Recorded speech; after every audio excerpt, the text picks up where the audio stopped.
Now children, in this video, we will study Born-Haber cycle. What is this? It takes into account all the energy changes involved in the formation of 1 mole of any ionic substance from its constituent elements. What is this? Born-Haber cycle. Children, it takes into account all the energy changes involved in the formation of 1 mole of any ionic substance from its constituent elements. Children, remember, mind you, during this process, what all delta H enthalpy change, energy changes take place. Its net sum is called lattice energy. If you ask me what is lattice energy, I would say it is the amount of energy released or absorbed. Normally it is released, I should say. So it's the energy change, rather, best is energy change. It's the energy change taking place or energy released when 1 mole of ionic substance, when 1 mole of ionic compound is formed from its constituent elements. We call it lattice energy. So it takes into account all the energy changes involved in the formation of 1 mole of any ionic substance. And what is that energy called? Lattice energy. The algebraic sum of all the energies gives the total amount of heat or energy liberated in the formation of 1 mole of compound. As we all know, we always go for the algebraic sum.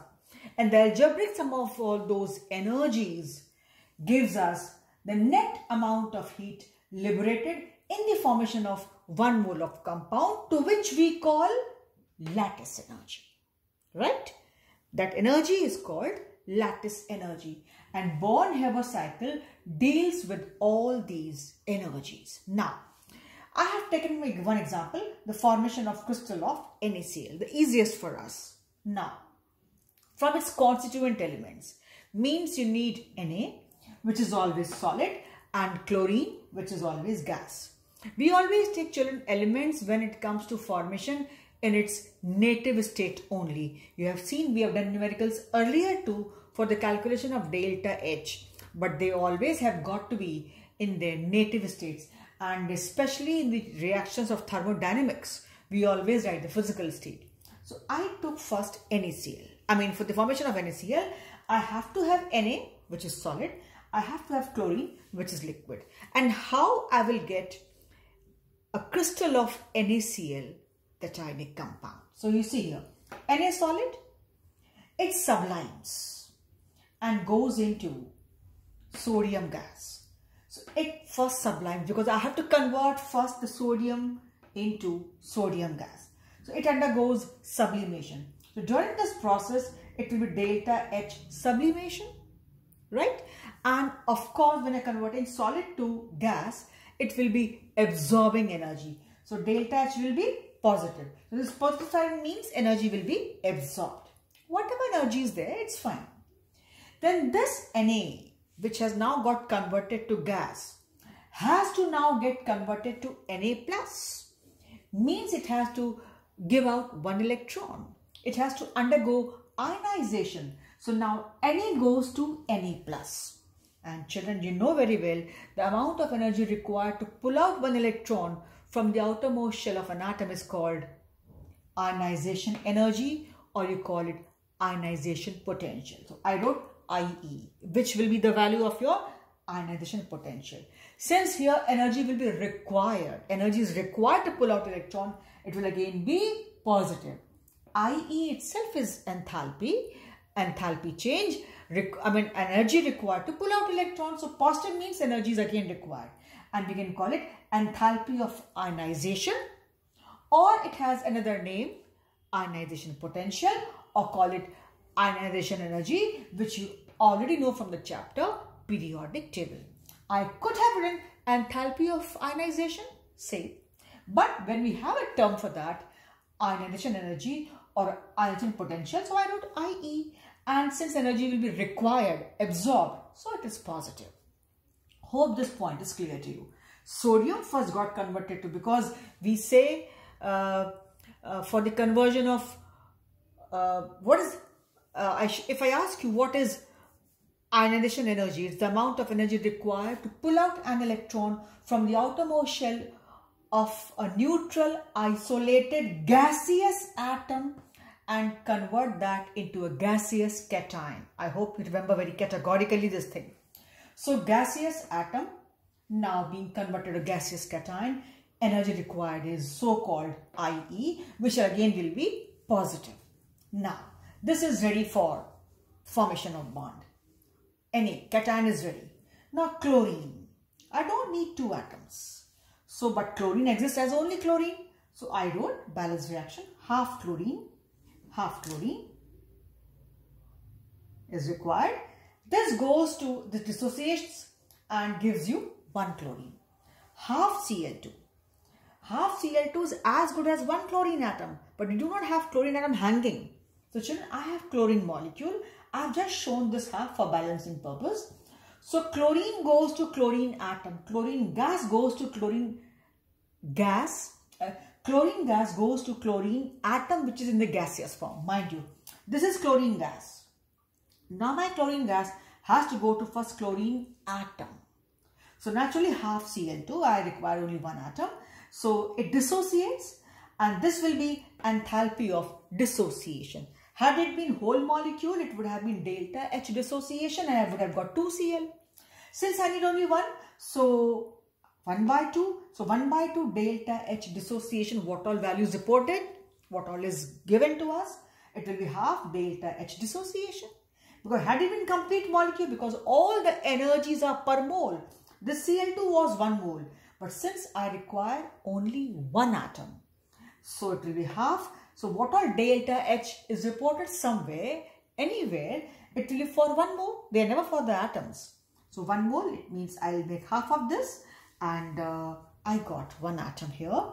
And since energy will be required for dissociation, for breaking up, so it will again be positive. Hope it is clear.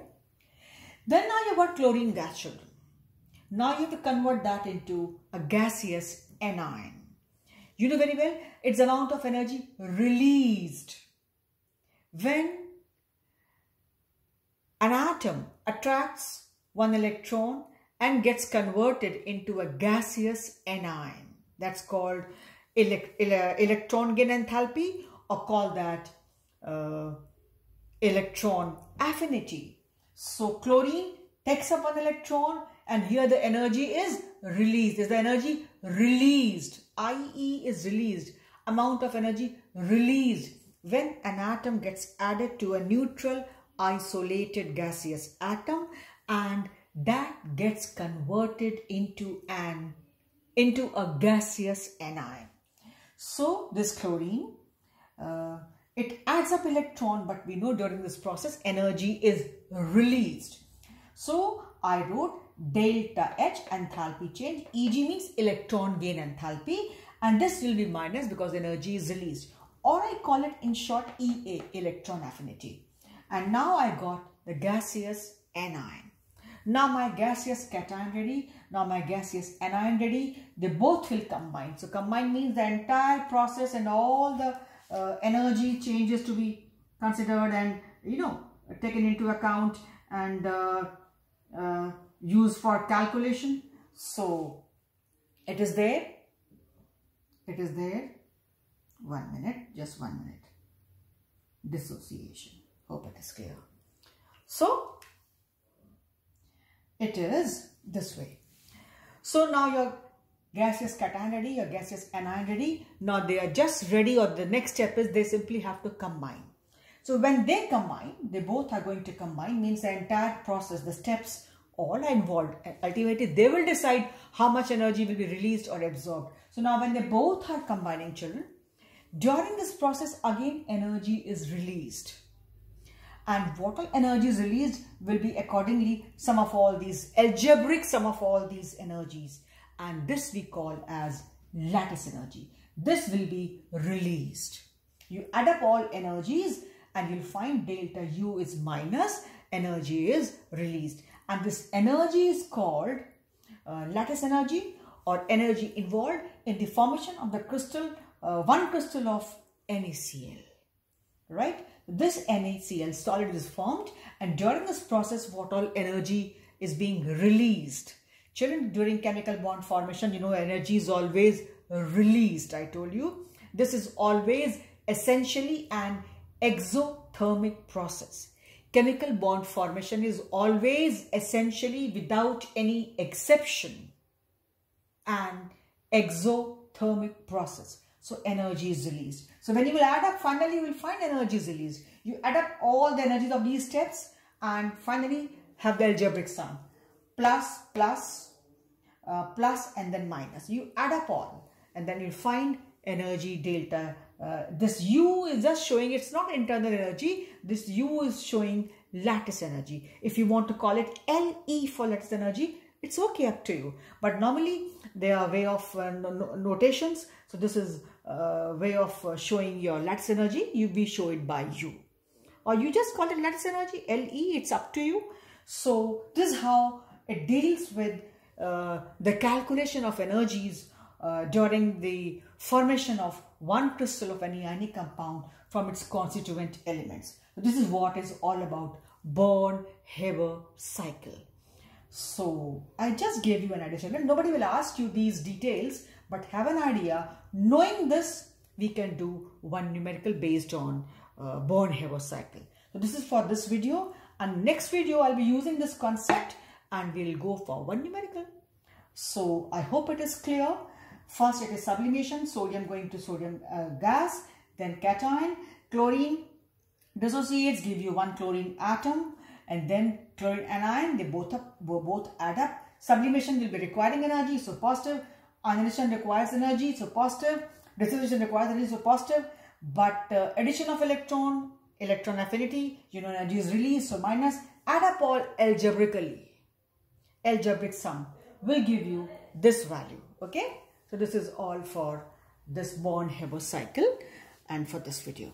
Okay, we stop here for this video.